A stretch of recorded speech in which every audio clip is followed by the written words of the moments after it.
अनन्या गांव के गरीब बच्चों को पढ़ाना चाहती थी। वो एक प्राइवेट स्कूल में टीचर की नौकरी करती थी। वहां उसे अच्छा खासा पैसा भी मिलता था, लेकिन वो उससे खुश नहीं थी।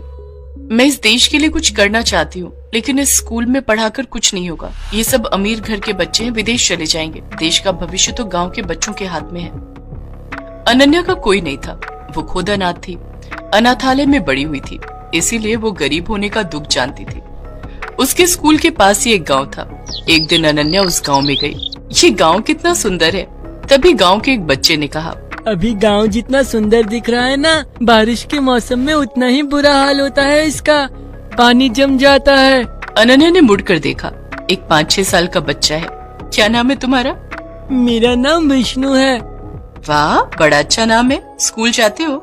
जाता था, लेकिन पिछले साल बारिश में स्कूल की बिल्डिंग टूट गई। उसके बाद से स्कूल भी बंद हो गया और मैं भी काम करने लगा। इतनी सी उम्र में काम करते हो?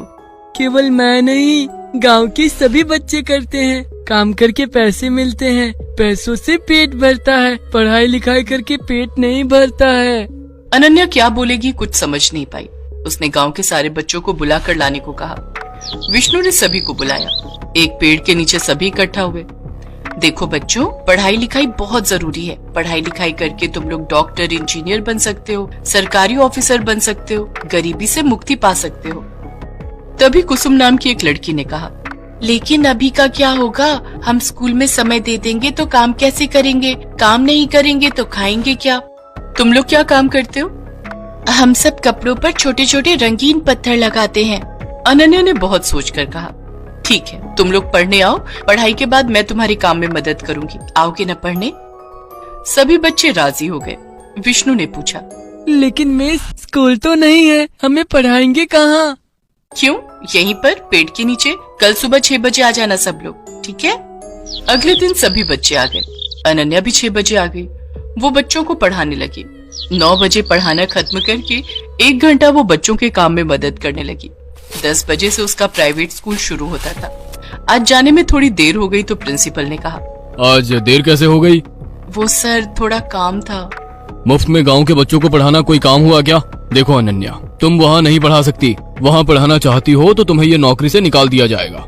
ओह, ये बात है। ठीक है सर, मैं खुद ये नौकरी छोड़ रही हूँ।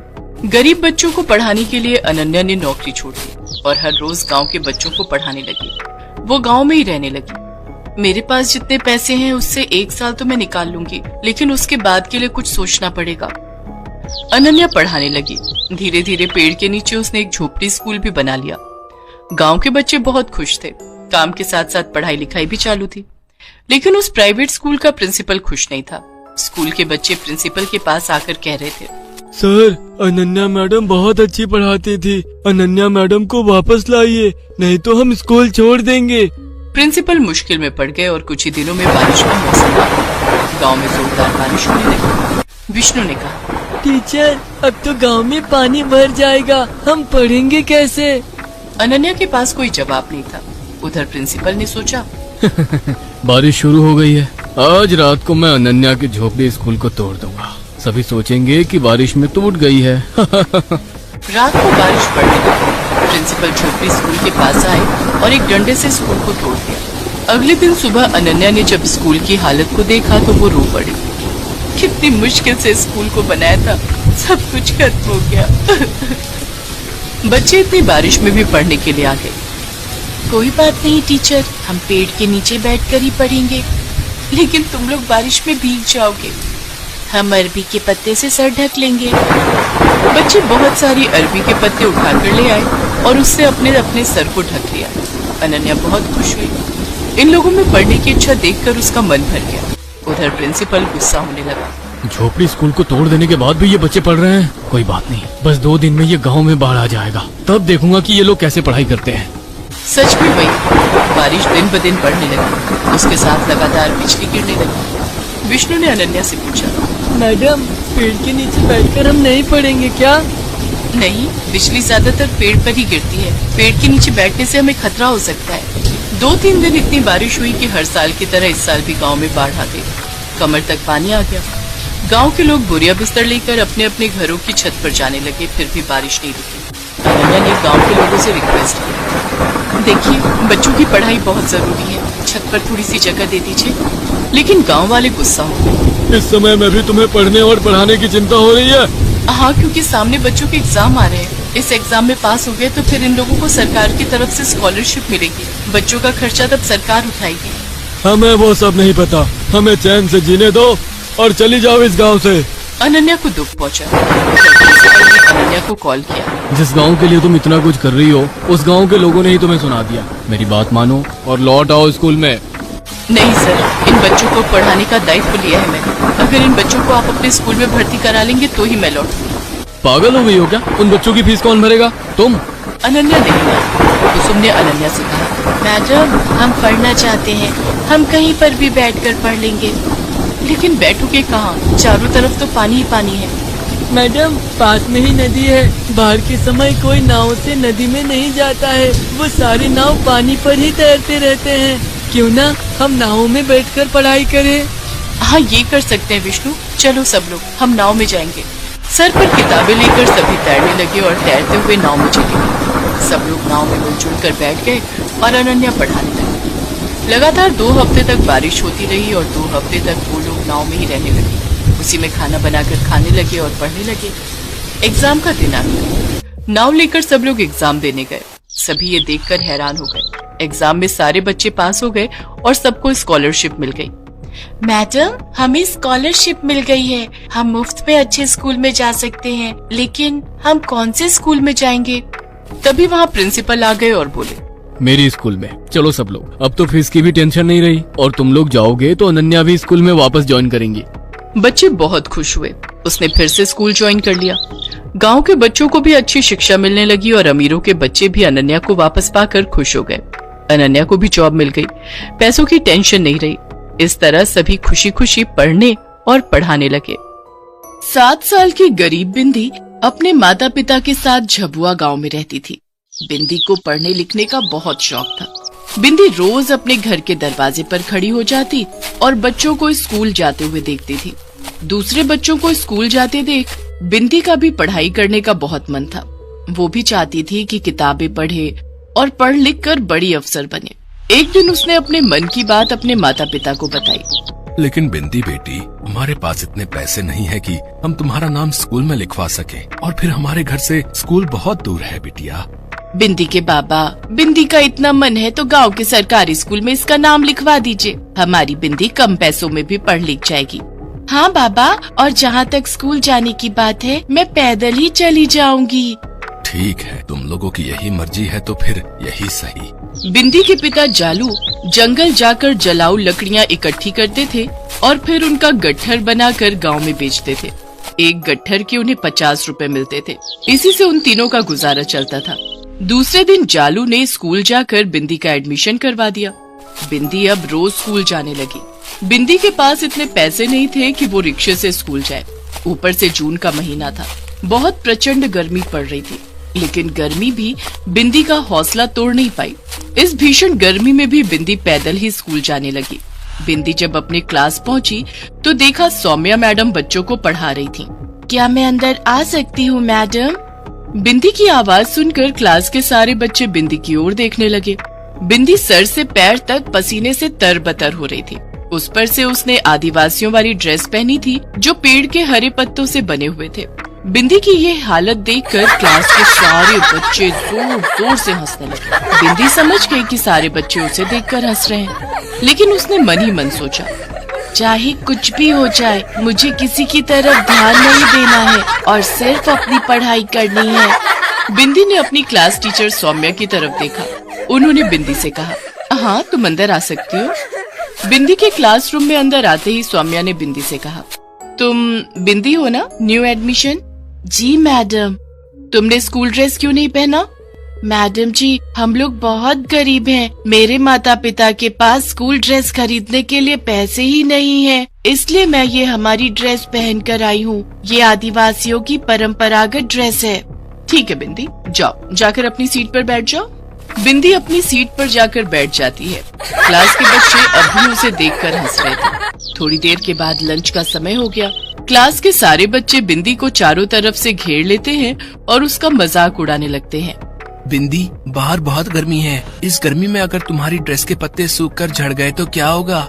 होगा क्या, बिंदी बिना पत्तों वाली ड्रेस में स्कूल आएगी, लेकिन स्कूल जरूर आएगी क्योंकि इसे भी हमारी तरह पढ़ाई करनी है। बेचारी बिंदी बच्चों की किसी बात का जवाब न दे सकी। वो सारा दिन स्कूल में सिर्फ अपनी पढ़ाई की ओर ध्यान देती। स्कूल की छुट्टी हो गई। दोपहर के 2 बज गए थे। सूरज सिर पर आग उगल रहा था। इस हालत में भी बिंदी फिर पैदल ही घर जाने लगी। अब वो रोज पैदल स्कूल आती जाती। बिंदी खूब मन लगाकर पढ़ाई करती। वो काफी होनहार छात्रा थी। धीरे धीरे वो पढ़ाई में दूसरे बच्चों से आगे निकलने लगी, लेकिन बच्चे अब भी उसकी ड्रेस का मजाक उड़ाते। बिंदी, आज तुम्हारी ड्रेस रोज से ज्यादा सुंदर लग रही है। इनमें नए पत्ते उगाए हैं क्या? नहीं, ये तो वही पत्ते हैं। बिंदी ने आज अपनी ड्रेस सर्फ से धोई है। क्यों, है ना बिंदी? बिंदी देखना, तुम्हारी ड्रेस में लगे इन पत्तों को कहीं गाय या बकरियां ना खा जाएं। सारे बच्चे जोर जोर से हंसने लगते हैं। बिंदी रुआंसी हो जाती है। तभी क्लास में मैडम आ जाती हैं।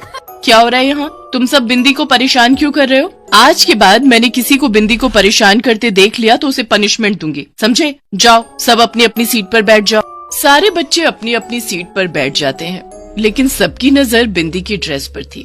एक दिन की बात है, बिंदी जब स्कूल आई तो उसने देखा कि ब्लैक बोर्ड पर किसी ने उसकी तस्वीर बनाई थी। बिंदी पत्तों वाली ड्रेस में थी और पसीने से नहाई हुई दौड़ रही थी, और एक बकरी उसकी ड्रेस के पत्तों को खाने के लिए उसके पीछे दौड़ रही थी। बिंदी ने इस बार भी कुछ नहीं कहा और चुपचाप ब्लैक बोर्ड से वो तस्वीर मिटाने लगी। तभी एक बच्चे ने कहा, बिंदी, तुम्हें अपनी तस्वीर पसंद नहीं आई क्या? पसंद तो बहुत आई, लेकिन अगर मैडम देख लेती तो तुम सबको बहुत डांट पड़ती। मैं नहीं चाहती कि मेरे दोस्तों को मेरी वजह से डांट सुननी पड़े। बिंदी की ये बात सुनकर क्लास के सारे बच्चे हैरान रह गए। बिंदी, हमें माफ कर दो, हम सब ने तुम्हारा बहुत मजाक उड़ाया, लेकिन फिर भी तुमने हमें मैडम की डांट से बचाया। आज के बाद हम कभी भी तुम्हारा मजाक नहीं उड़ाएंगे। आज से हम सब तुम्हारे दोस्त हैं। क्लास के सारे बच्चे बोलते हैं, हाँ बिंदी, हम कभी तुम्हारा मजाक नहीं उड़ाएंगे। उस दिन के बाद से बच्चों ने बिंदी का मजाक उड़ाना छोड़ दिया और बिंदी के साथ मिलकर पढ़ाई करने लगे। बिंदी काफी होशियार थी। वो अपनी उम्र के बच्चों की भी पढ़ाई में मदद करती थी और क्लास में हमेशा अव्वल आती थी। धीरे धीरे समय बीतता गया और बिंदी एक एक करके कक्षाएं पास करती गई। बिंदी अब 6ठी क्लास में पहुंच गई थी। एक दिन, बिंदी के बाबा, बिंदी अब बड़ी हो गई है, उसे कपड़ों वाली स्कूल ड्रेस दिलानी होगी। बिंदी की माँ, तुम तो जानती हो कि मेरी रोज की कमाई बहुत कम है। मुश्किल से 2 गट्ठर लकड़ियाँ इकट्ठा कर पाता हूँ, तब कहीं जाकर दिन के 100 रुपए मिलते हैं। इतने कम पैसों में मैं बिंदी के लिए स्कूल ड्रेस कहाँ से लाऊंगा? आप फिक्र मत कीजिए बिंदी के बाबा, कल से मैं भी आपके साथ जंगल चलूंगी और 2 गट्ठर लकड़ियाँ लेकर आऊंगी। इससे हमारी कमाई दुगनी हो जाएगी। उन पैसों से बिंदी के लिए स्कूल ड्रेस आ जाएगी। ठीक है बिंदी की माँ। दूसरे दिन से पिपीपा भी जालू के साथ जंगल जाने लगी और लकड़ियाँ चुनकर उसे गांव में बेचने लगी। कुछ दिन की मेहनत के बाद जब दोनों ने कुछ पैसे इकट्ठे कर लिए तो बिंदी के लिए एक स्कूल ड्रेस खरीदी। अब बिंदी स्कूल ड्रेस में स्कूल जाने लगी थी। बच्चे उसे स्कूल ड्रेस में देखकर बहुत खुश हुए। अरे वाह बिंदी, स्कूल ड्रेस में तुम बहुत अच्छी लग रही हो। हाँ बिंदी, ये स्कूल ड्रेस तुम पर बहुत अच्छा लग रहा है, लेकिन तुम्हारी पत्तों वाली ड्रेस भी बहुत अच्छी लगती थी। बच्चे अब बिंदी के बहुत अच्छे दोस्त बन गए थे। बिंदी खूब मन लगाकर पढ़ाई करती। धीरे धीरे समय बीतता गया। बिंदी अब 10वीं कक्षा में आ गई थी। उसने कड़ी मेहनत करके 10वीं की परीक्षा भी पास कर ली। बिंदी पूरे गांव में अव्वल आई थी। बिंदी आगे भी पढ़ना चाहती थी, लेकिन गांव में कोई कॉलेज नहीं था। एक दिन, बाबा, मैं आगे पढ़ना चाहती हूँ, मैं फौज में जाना चाहती हूँ। लेकिन बिंदी बेटी, तुझे शहर भेजकर पढ़ाने के लिए मेरे पास पैसे नहीं हैं। नहीं बाबा, मैं शहर नहीं जाऊंगी, मैं गांव में रहकर ही पढ़ाई करूंगी। लेकिन बिंदी बेटी, गांव में कॉलेज तो है ही नहीं। बाबा, मैं जिला कलेक्टर से मिलूंगी और गांव में कॉलेज खोलने की बात करूंगी। आप देखना, जल्द ही इस गांव में कॉलेज खुल जाएगा, सभी बच्चे आगे की पढ़ाई कर सकेंगे। पढ़ाई के प्रति बिंदी का प्रेम और हौसला देखकर जालू बहुत खुश हो गया। दूसरे दिन बिंदी जिला कलेक्टर से मिलने गई, लेकिन ऑफिस के बाहर खड़े गार्ड ने उसे अंदर नहीं जाने दिया। मुझे कलेक्टर साहब से मिलना है। तुम्हारा अपॉइंटमेंट है? अपॉइंटमेंट नहीं है, लेकिन मेरा उनसे मिलना बहुत जरूरी है। मुझे अपने गांव में स्कूल खुलवाना है जिससे सभी बच्चों को शिक्षा मिले। बिना अपॉइंटमेंट के कलेक्टर साहब किसी से नहीं मिलते हैं। कलेक्टर साहब से मिले बिना मैं यहाँ से नहीं जाऊंगी। बिंदी जिला कलेक्टर के ऑफिस के बाहर बैठ गई और कलेक्टर साहब के बाहर आने का इंतजार करने लगी। उस दिन कलेक्टर साहब जब बाहर आए तो बिंदी ने उनसे मिलने की बहुत कोशिश की, लेकिन कलेक्टर साहब फौरन गाड़ी में बैठकर चले गए। बिंदी ने ठान लिया था कि वो कलेक्टर साहब से जरूर मिलेगी और गांव में कॉलेज खुलवाएगी। अब बिंदी रोज कलेक्टर साहब के ऑफिस जाती और सारा दिन वहीं बैठी रहती। कभी न कभी तो कलेक्टर साहब मेरी आवाज जरूर सुनेंगे, चाहे कितने भी दिन लग जाएं, लेकिन मैं हार नहीं मानूंगी। कई दिन बीत गए। बिंदी रोज कलेक्टर साहब के ऑफिस के बाहर आकर बैठ जाती। एक दिन कलेक्टर साहब शाम को ऑफिस से बाहर निकले। बिंदी दौड़कर कलेक्टर साहब की तरफ बढ़ी। तभी गार्ड ने बिंदी को आगे जाने से रोक दिया। उसी समय कलेक्टर साहब की नजर बिंदी पर पड़ी। उसे मेरे पास आने दो। बिंदी कलेक्टर साहब के पास गई और उन्हें सारी बात बताई। कलेक्टर साहब, मैं पढ़ना चाहती हूँ, फौजी बनना चाहती हूँ, लेकिन मेरे गांव में कोई कॉलेज नहीं है। मैं चाहती हूँ कि मेरे गांव में एक कॉलेज खुले ताकि गांव के सभी बच्चे आगे की पढ़ाई कर सके और शिक्षित हो सके। कलेक्टर साहब बिंदी की बातों से बहुत प्रभावित होते हैं। बहुत कम उम्र में तुमने बच्चों की पढ़ाई और उनका भविष्य उज्जवल करने का बीड़ा उठाया है। देश को तुम्हारे जैसे होनहार छात्रों की जरूरत है। तुम्हारे गांव में कॉलेज जरूर खुलेगा। कलेक्टर साहब ने न सिर्फ बिंदी को भरोसा दिलाया, बल्कि बहुत जल्द झबुआ गांव में कॉलेज का निर्माण कार्य भी शुरू हो गया। करीब 1 साल के इंतजार के बाद झबुआ गांव में वो कॉलेज खुल गया। पूरे गांव में इस बात की चर्चा थी कि झबुआ गांव में पहला कॉलेज बिंदी की वजह से खुला है। कॉलेज के उद्घाटन के लिए कलेक्टर साहब को बुलाया गया। कलेक्टर साहब ने पूरे गांव के सामने बिंदी को सम्मानित किया। अब बिंदी और गांव के दूसरे बच्चे कॉलेज में पढ़ाई करने लगे। बिंदी ने अपने कॉलेज की पढ़ाई पूरी की और फौजी बनने की तैयारी करने लगी।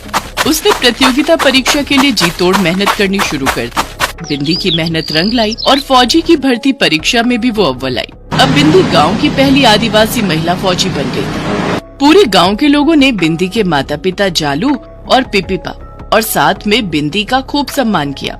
बिंदी ने अपनी मेहनत और लगन से अपने माता पिता और पूरे गांव का नाम रोशन कर दिया।